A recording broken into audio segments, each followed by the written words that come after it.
ಮಧ್ಯಪ್ರಾಚ್ಯದಲ್ಲಿ ಉದ್ವಿಗ್ನತೆ ಹೆಚ್ಚಳದ ನಡುವೆ ಮುಂಬರುವಂತಹ ದಿನಗಳು ಇರಾನಿಯನ್ನರ ಪಾಲಿಗೆ ಅತ್ಯಂತ ಕಠಿಣವಾಗಲಿದೆ. ನಮ್ಮ ಪಡೆಗಳ ಭೀಕರ ಹೊಡೆತಕ್ಕೆ ಶಿಲಾಯುಗಕ್ಕೆ ಇರಾನ್ ಬರಲಿದೆ ಅಂತ ಅಮೆರಿಕದ ಅಧ್ಯಕ್ಷ ಡೊನಾಲ್ಡ್ ಟ್ರಂಪ್ ಎಚ್ಚರಿಕೆಯನ್ನ ನೀಡಿದ್ದಾರೆ. ಅಮೆರಿಕದ ದುರಹಂಕಾರಕ್ಕೆ ಖಡಕ್ ಉತ್ತರ ನೀಡಿರುವಂತಹ ಇರಾನ್ ನಮ್ಮ ಸಾಮರ್ಥ್ಯವನ್ನ ಕಡಿಮೆ ಅಂತ ಎಂದೆನಿಸಬೇಡಿ, ಅಮೆರಿಕಾಗೆ ಸಂಪೂರ್ಣ ಅವಮಾನ ಎದುರಾಗುವವರೆಗೂ ಕೂಡ ಹೋರಾಡ್ತೇವೆ ಅಂತ ತಿರುಗೇಟನ್ನ ನೀಡಿದೆ.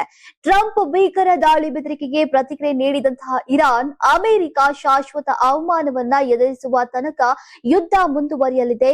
ನೀವು ಸಣ್ಣ ಆಗ್ಬೇಕಲ್ವಾ? ಅದು ಒಂದು ಉತ್ತಮ ಆಹಾರದಿಂದ ಸಣ್ಣ ಆಗ್ಬೇಕಲ್ವಾ? ಪ್ರತಿದಿನ ನಮ್ಮ ಜೀನಿ ಸ್ಲಿಮ್ ನ ಯೂಸ್ ಮಾಡಿ ಯಾವುದೇ ಸೈಡ್ ಎಫೆಕ್ಟ್ ಇಲ್ದಂಗೆ ನೀವು ಸಣ್ಣ ಆಗ್ತೀರಾ.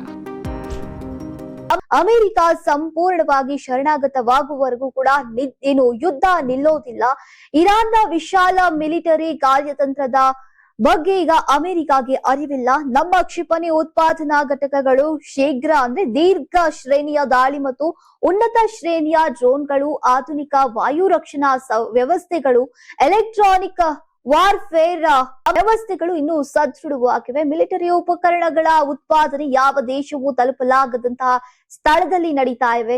ಕ್ಷಿಪಣಿಗಳು, ಡ್ರೋನ್ಗಳು ಮತ್ತು ಕಾರ್ಯತಂತ್ರದ ವ್ಯವಸ್ಥೆಗಳನ್ನ ದುರ್ಬಲ ಅಂತ ಎನಿಸಬೇಡಿ. ಇದರಿಂದ ಅಮೆರಿಕ ಏನನ್ನ ಕೂಡ ಸಾಧಿಸೋದಿಲ್ಲ ಅಂತ ಸ್ಪಷ್ಟ ಸಂದೇಶವನ್ನ ನೀಡಿದೆ.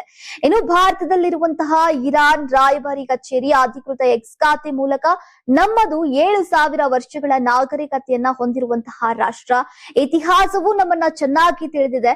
ಆದ್ರೆ ಇಲ್ಲಿ ಸ್ಪಷ್ಟವಾಗಿರೋದು ಮಕ್ಕಳ ಹತ್ಯೆ ಮತ್ತು ಮಾನವೀಯತೆಯ ವಿರುದ್ಧ ಅಪರಾಧಗಳನ್ನ ಶಿಲಾಯುಗದಿಂದ ಆಧುನಿಕ ಜಗತ್ತಿಗೆ ಸಾರಿದವರು ನೀವೇ ಅಂತ ಟೀಕಿಸಿದೆ. ಅದಲ್ಲದೆ ನಿಮ್ಮ ಸೈನಿಕರನ್ನ ಅವರ ಸಮಾಧಿಗಳಿಗೆ ಕರೆದೊಯ್ತಾ ಇರುವುದು ನೀವೇ ಹೊರತು ಇರಾನ್ ಅಲ್ಲ.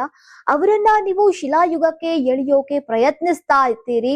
ಹಾಲಿವುಡ್ ಭ್ರಮೆಗಳು ನಿಮ್ಮ ಮನಸ್ಸನ್ನ ಎಷ್ಟು ವಿಷಪೂರಿತಗೊಳಿಸಿವೆ ಅಂದ್ರೆ, ನಿಮ್ಮ 250 ವರ್ಷಗಳ ಅಲ್ಪ ಇತಿಹಾಸದೊಂದಿಗೆ ನೀವು 6,000 ವರ್ಷಗಳಿಗಿಂತ ಹಳೆಯದಾದಂತಹ ನಾಗರಿಕತೆ ಬೆದರಿಕೆ ಹಾಕ್ತಾ ಇದ್ದೀರಿ ಅಂತ ಎಚ್ಚರಿಕೆಯನ್ನ ನೀಡಿದೆ.